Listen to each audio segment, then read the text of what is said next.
the rest.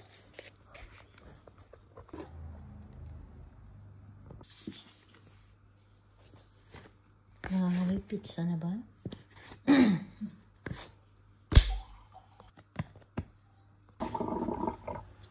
Kailangan natin ilaga ulit ang spinach. Brunch natin. It's lang like seconds off. Drain natin. I-drain na natin siya. Drain ang ating sauce, white sauce. Lagyan natin ng butter. Dagdagan natin ating sauce, white sauce. Maglalagay tayo ng cheese. Lalagyan din natin siya ng cream cheese. So, very rich siya dahil marami siyang cheese. Cheese, cheese, cheese. Natin siya ng ano to? Harina. Flour. Mix. Hindi ko pa siya inon. Mix nyo lang. Ito na yung apoy. So, yan. Lagyan natin siya ng pag meron kayong mga milk. Pwede na rin, pero wala kaming iba. So, gagamitan namin ng Burr brand. So, mix nyo na siya. Hindi na rin bubuo yung flour niya. Mix nyo lang maigi. Kung wala na yung flour, lagay na natin yung ating cheese.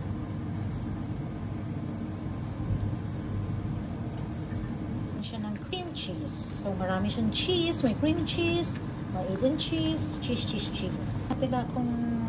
May natira akong Nestle cream, ilagay na rin natin para hindi na siya masayang.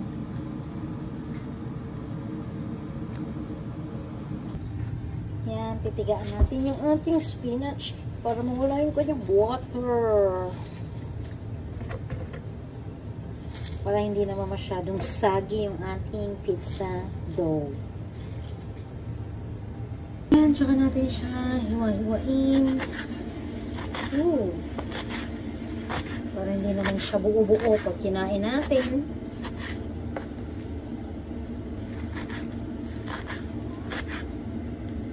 Yeah. And then, look at ang ating sauce. Wala na siyang mga lump-lump. So, ipatik lang natin siya para maging thick pa siya.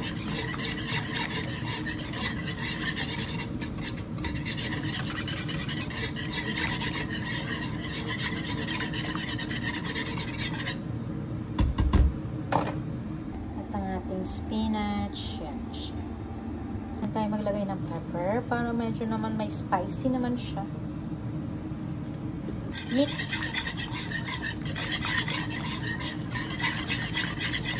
Ay, makain ng baboy. Kakain na. So, ang gagawin natin ay hahatiin natin. Kasi dalawang pizza ang ating gagawin. Hatiin natin yung isa spinach. Ang lalagyan natin ng garlic. Ipa-cool down lang natin muna siya. Cool down natin konti. Tsaka natin siya lilipat sa container. Ang half and then yung half is lagay natin sa spinach. Lipat muna natin yung ating spinach. Ating dito. Yeah.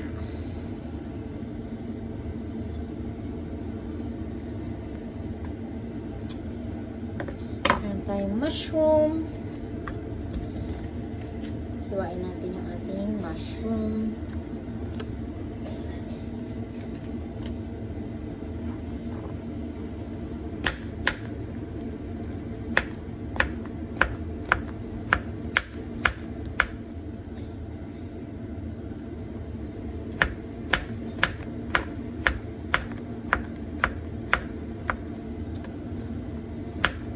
Yeah.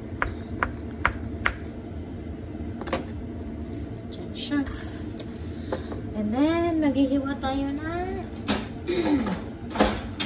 ating chicken.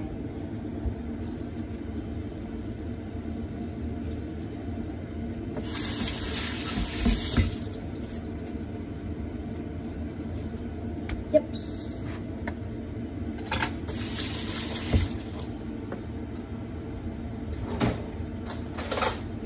Alisin natin yung mga taba-taba. Ka-ching-ching.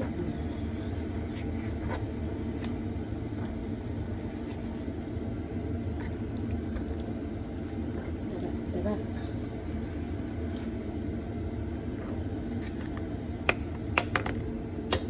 Natin yan. Then slice natin.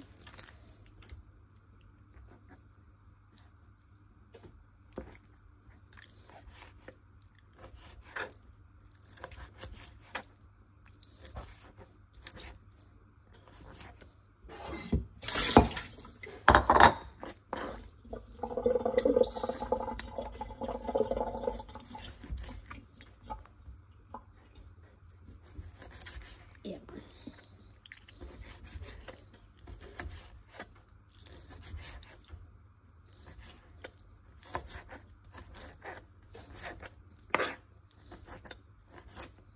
Yun. Tabihan natin. And mix natin yung ating mushroom dito.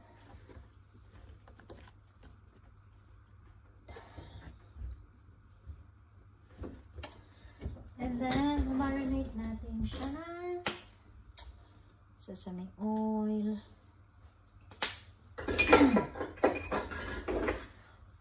Ano pa? Salt. Sesame salt.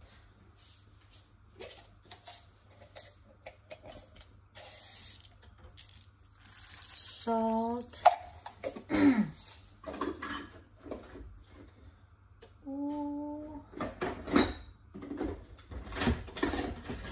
Ang ating paprika.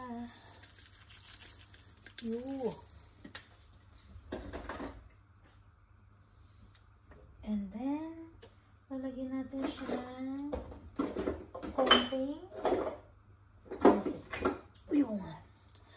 konting honey para manamis-namis. Honey, honey, honey. Yeah.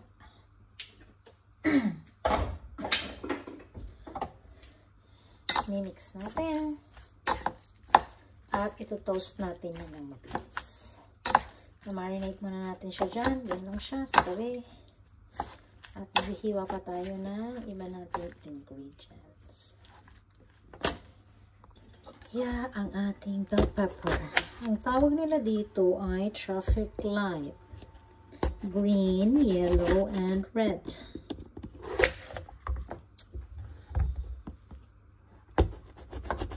Favorite to ni Ate Janet. So, half lang. Half niyan. Half ng red. Parang maliit yung green. Pero okay na rin. Half na lang din. Tipid-tipid. Para sa susunod na gagamitin pa. Yan. Tanggalin yung buto. Iyo.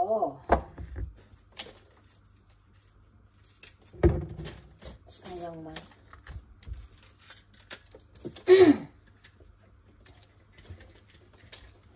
And then, hiwain natin siya ng pa-cubes. So, lalagay natin siya may sa ating pizza. Actually, pang salad, pwede na rin ito. Lutuin natin siya.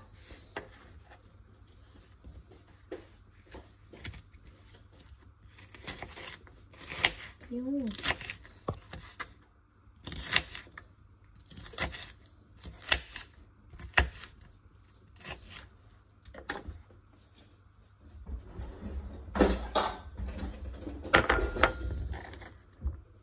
Colors.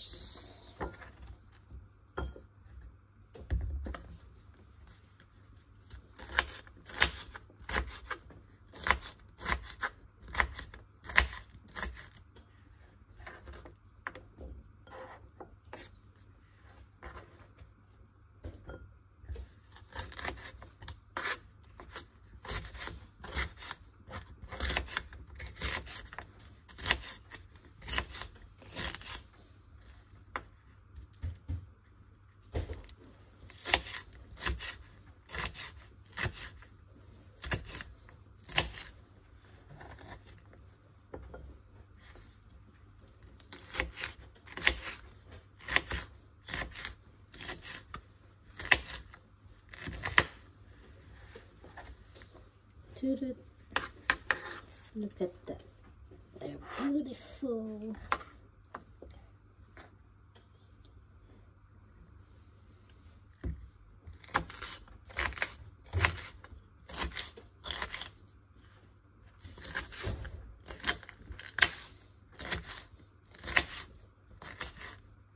Yep.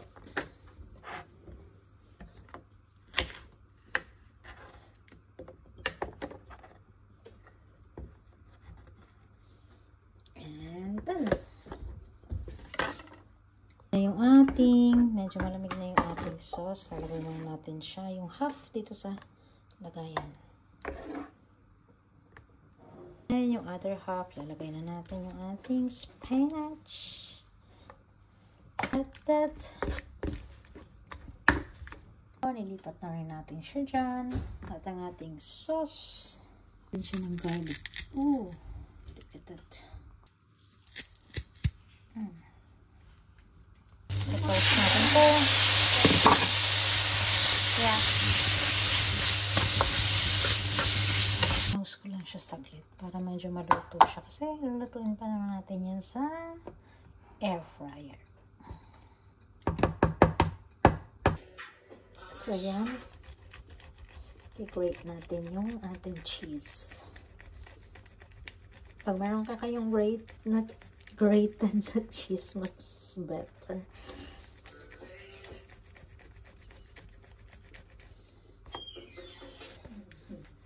Look at that. It's nice. Ating do-re-mi.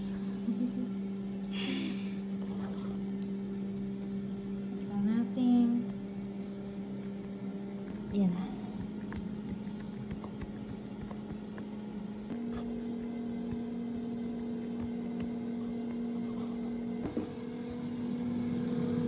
Yan na siya. Palit na natin. O si Madam Janet kasi baka daw mas lumiit pa. Mas lumiit ang kanyang portion. Huwag mo naman laki-laki ng gargada. Then, lalagyan natin na ng mushroom, chicken. Habang magagawa, kailangan natin mag-tinaw. And then, yung ating bell pepper. Gusto mong tawagin ka, mag-ginaw ka. May nagre-reklamo po sa likod. And then, yung ating cheese. Cheese. Yeah. Oh, yeah. Sisimutin mo na naman, oh. Pwede na siya dyan. Mahirap lang po tayo. Wala tayong oven. Kaya, air fryer lang tayo. Naiba na.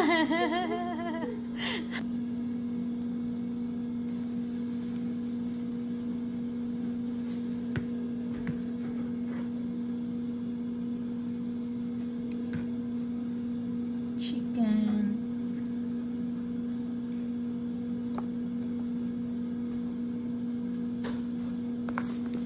Bell pepper. Traffic light daw. Traffic light. 3 colors.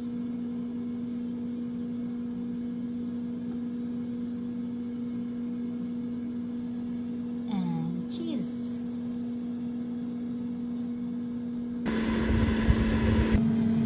And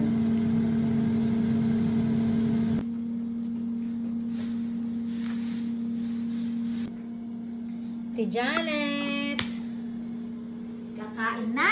Yes, let's eat.